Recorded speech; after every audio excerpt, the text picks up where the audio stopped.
Em abril de 1912, o maior navio já construído zarpa de Southampton rumo a Nova York. Seu nome, Titanic. Seu lema, inafundável. A bordo, mais de 2.000 pessoas. Aristocratas, imigrantes, empresários, sonhadores. Uma viagem que deveria simbolizar o auge da engenharia e da civilização ocidental. 4 dias depois, o Titanic colide com um iceberg e afunda no Oceano Atlântico. Mais de 1.500 pessoas morrem em uma das maiores tragédias marítimas da história. Um desastre atribuído ao acaso, à natureza implacável, a um infortúnio que ninguém poderia prever. Mas essa é apenas a versão oficial. A história contada por jornais e romantizada por filmes. Uma narrativa que, durante décadas, serviu para encobrir uma verdade mais incômoda e muito mais reveladora. O livro Titanic, The Sinking of the Unsinkable, The Terrible Truth, de Dean King, escava documentos, testemunhos e falhas técnicas que foram deliberadamente esquecidas. O que ele revela é chocante.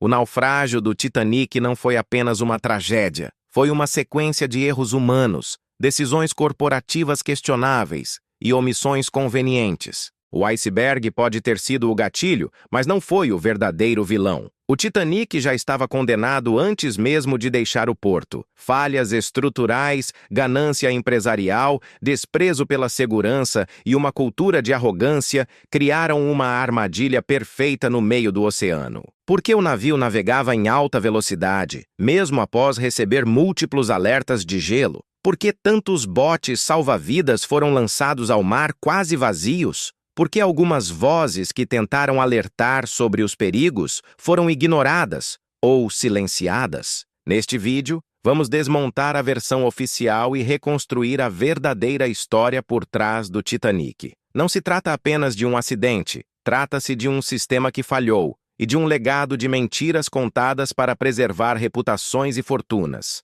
Prepare-se para conhecer a verdade que nunca te contaram sobre o Titanic e que por muito tempo não quiseram que você soubesse. O Titanic não surgiu apenas como um feito da engenharia naval. Ele nasceu como uma resposta a uma disputa de poder e prestígio. No início do século XX, as grandes companhias marítimas competiam ferozmente para dominar o transporte transatlântico. A Cunard Lines havia lançado 2 navios velozes e luxuosos, o Lusitania e o Mauretania. A White Star Line, para não ficar para trás, precisava de algo ainda mais grandioso. Foi então que surgiu a ideia de uma nova classe de navios. Não os mais rápidos, mas os mais grandes e luxuosos. O Titanic seria o segundo de uma tríade colossal. E por trás desse projeto estava ninguém menos que o banqueiro americano J.P. Morgan, um dos homens mais poderosos do mundo. Morgan financiou a construção do Titanic por meio de seu conglomerado,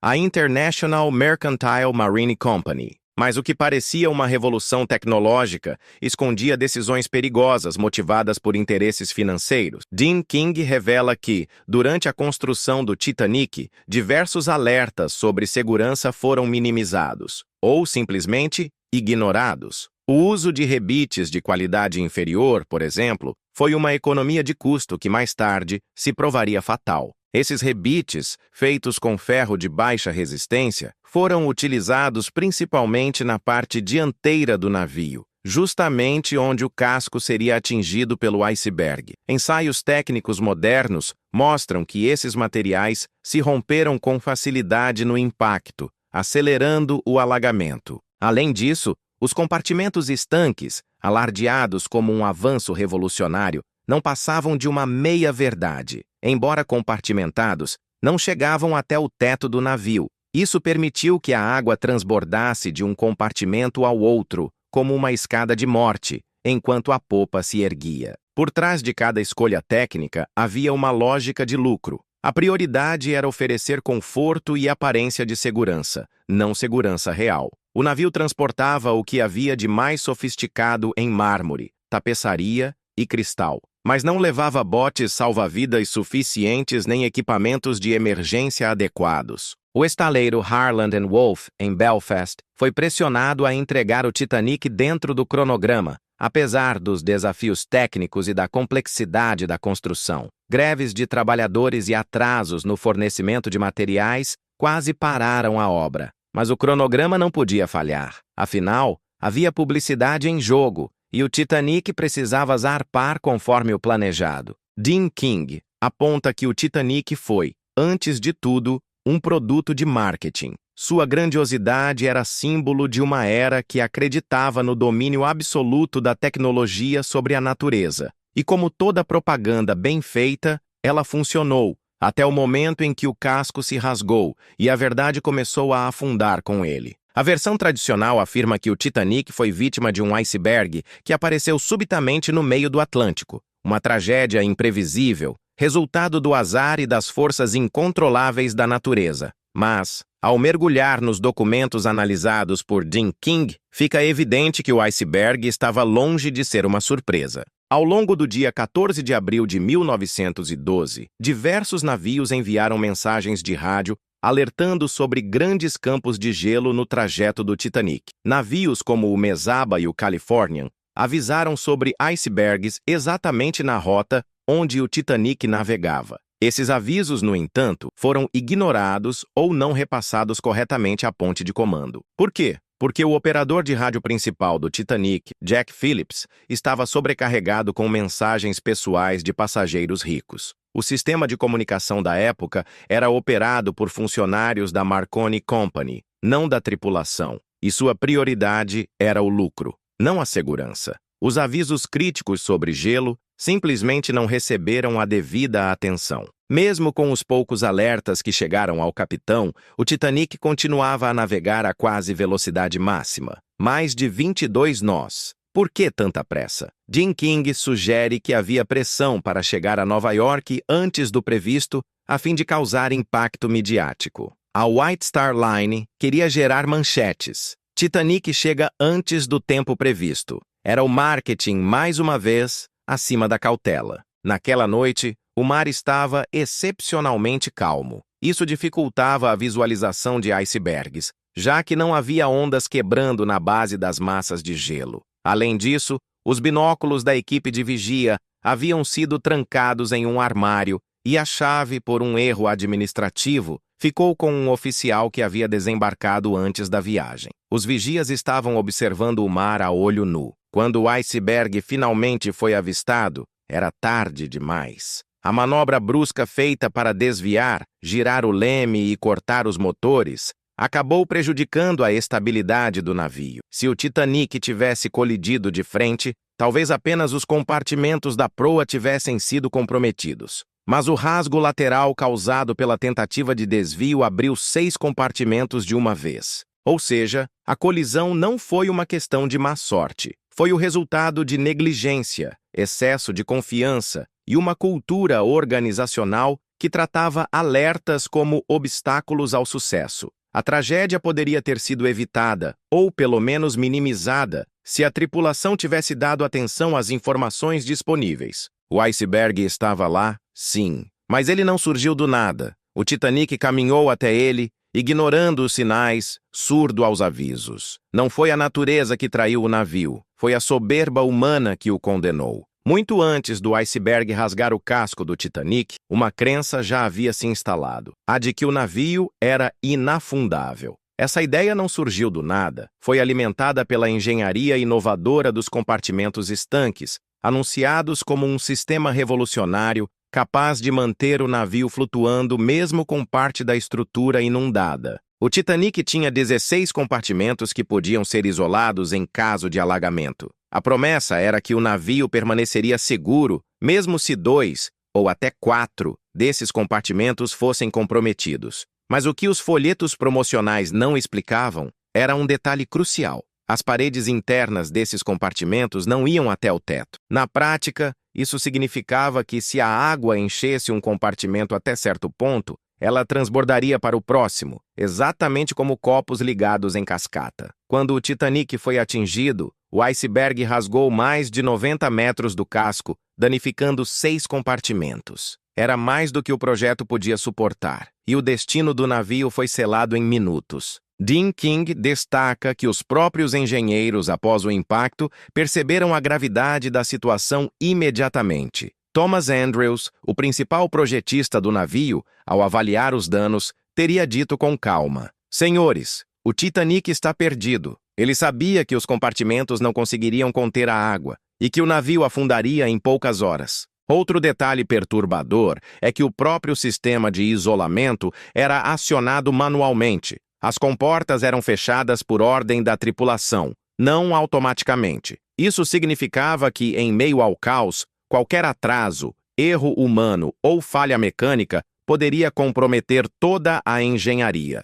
Além disso, mesmo que os compartimentos funcionassem perfeitamente, eles foram desenhados para manter o navio flutuando apenas em casos limitados de colisão, como uma batida frontal ou em baixa velocidade. A lateral do navio era seu ponto mais vulnerável, e foi exatamente aí que o iceberg atingiu. A confiança excessiva na tecnologia levou a um comportamento de risco. Muitos acreditavam que o Titanic poderia resistir a qualquer cenário, o que contribuiu para a decisão de manter alta velocidade, mesmo em zona de gelo. A engenharia foi vendida como a prova de falhas, mas ninguém quis encarar suas limitações. No fim, os compartimentos estanques não foram a salvação do Titanic, mas sim um símbolo de sua queda. Eles representavam a crença de que a humanidade havia dominado as forças da natureza. O naufrágio provou o contrário, e com um preço altíssimo. O Titanic era um gigante dos mares,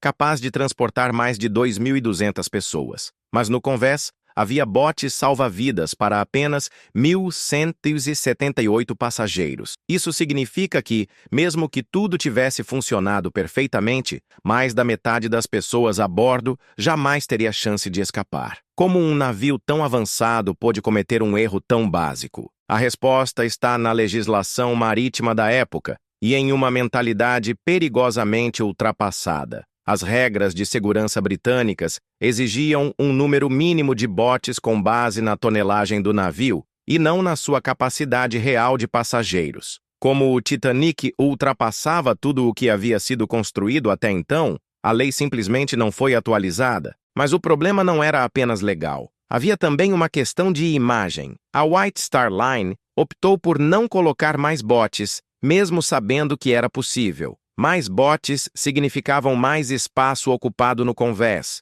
o que afetaria o visual luxuoso do navio e a circulação dos passageiros da primeira classe. A estética venceu a segurança. Dean King revela ainda outro detalhe perturbador. O exercício de evacuação previsto para o dia do naufrágio foi cancelado pelo capitão Edward Smith, sem explicação oficial. Isso fez com que boa parte da tripulação não estivesse devidamente treinada para usar os equipamentos ou organizar uma evacuação em pânico. O resultado foi caótico. Muitos botes foram lançados ao mar com capacidade parcial, alguns com menos da metade dos lugares ocupados. Tripulantes não sabiam quantas pessoas podiam entrar, tinham medo de sobrecarregar os botes e erravam no processo de embarque. No auge do desespero, decisões irracionais e falta de comando causaram perdas evitáveis. Houve também situações de privilégio disfarçado de protocolo. Passageiros da primeira classe, localizados mais próximos aos botes e com acesso facilitado à tripulação,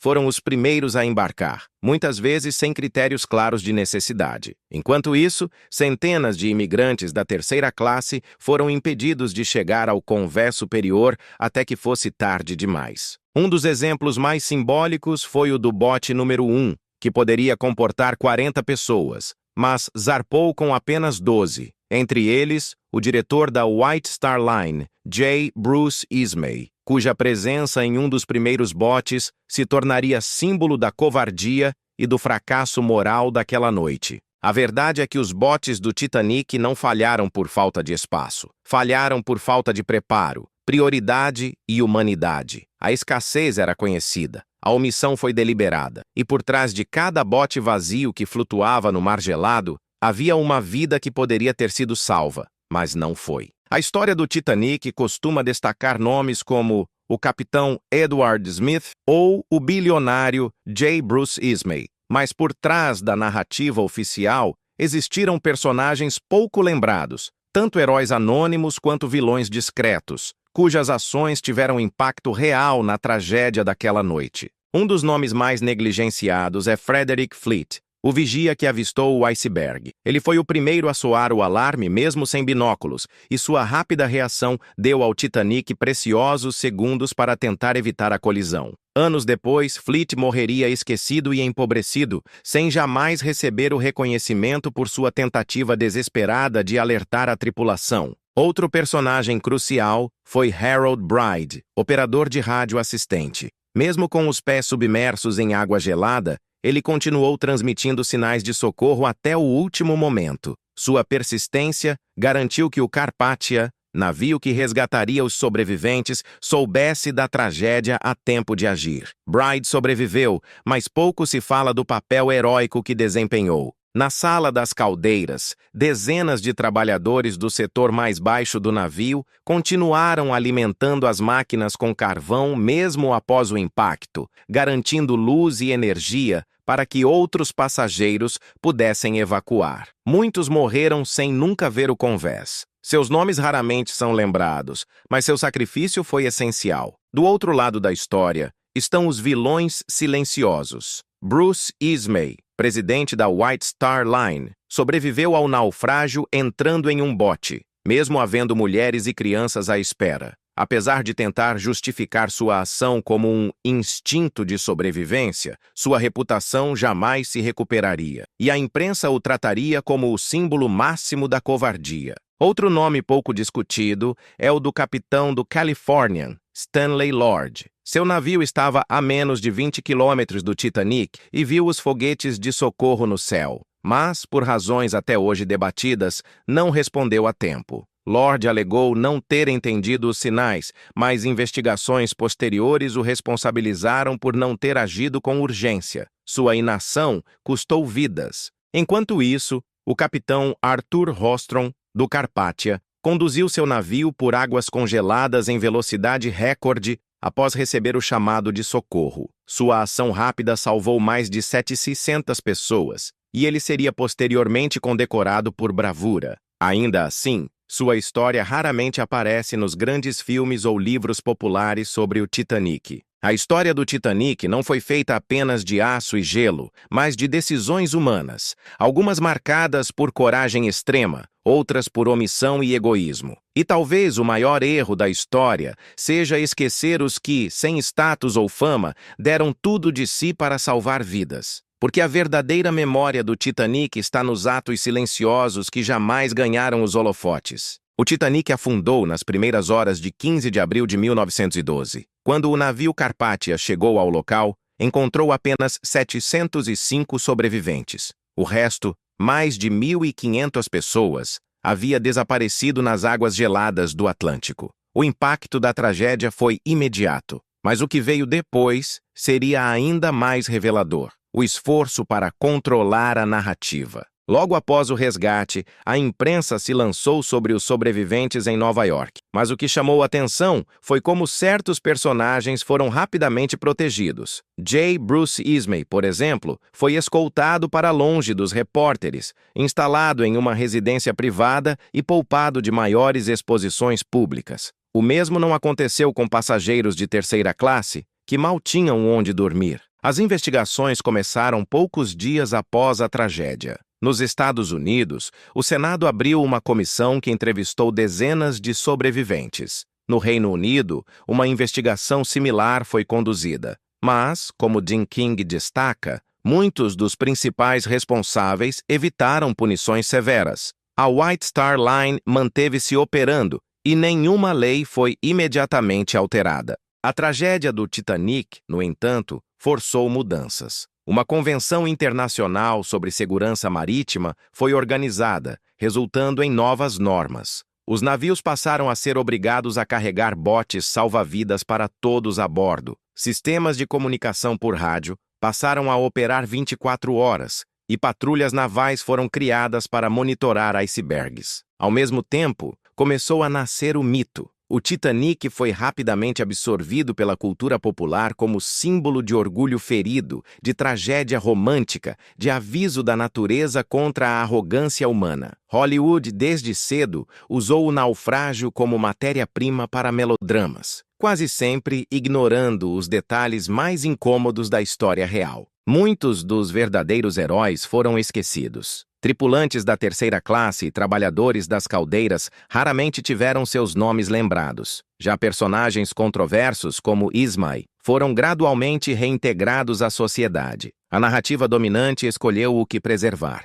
e o que apagar. O navio em si só foi encontrado mais de 70 anos depois, em 1985, a quase 4.000 metros de profundidade. A descoberta do casco dividido ao meio confirmou muitos dos relatos dos sobreviventes, mas também levantou novas perguntas. Por que a estrutura se partiu daquele jeito? O que mais havia sido escondido sob a superfície? O Titanic afundou, mas sua história não. O que veio depois foi um longo processo de reconstrução, de memória, de responsabilidade e de verdade. O navio que prometia ser indestrutível tornou-se um monumento eterno à fragilidade humana. E quanto mais se investiga, mais se descobre que o maior desastre não foi o iceberg, mas sim a escolha de ignorar o que poderia ter sido evitado. O naufrágio do Titanic é frequentemente tratado como uma tragédia isolada no tempo, resultado de uma coincidência terrível entre máquina e natureza. Mas ao longo desta investigação, vimos que a verdadeira catástrofe não estava apenas nas águas congeladas do Atlântico. Ela começou muito antes do casco ser rasgado. Foi construída nas decisões tomadas por homens ambiciosos,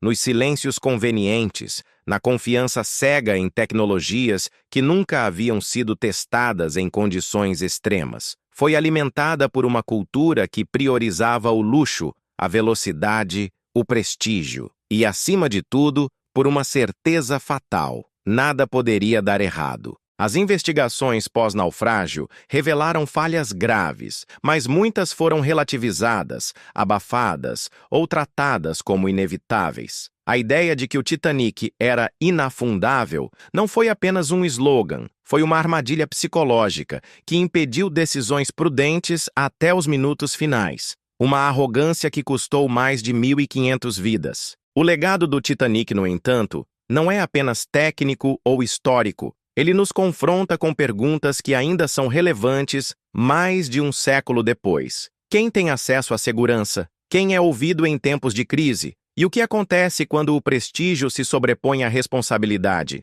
A história do Titanic também é uma história de escolhas morais, das que foram feitas e das que foram evitadas. E nos mostra, com brutal clareza, que tragédias desse tipo não são eventos naturais, são construções humanas, uma cadeia de decisões que, se feitas de outra forma, poderiam ter mudado completamente o destino daquela noite. Ainda hoje, o nome Titanic carrega um fascínio quase mítico, mas quanto mais nos afastamos da versão romantizada e nos aproximamos dos fatos, mais entendemos que o naufrágio não é apenas uma história sobre um navio. É uma lição amarga sobre o poder, o ego e a negligência. Dean King, em Titanic, The Sinking of the Unsinkable, The Terrible Truth, nos entrega um retrato preciso e incômodo. Não o do navio luxuoso que afundou, mas o da estrutura social que permitiu que ele afundasse daquela forma, silenciosa,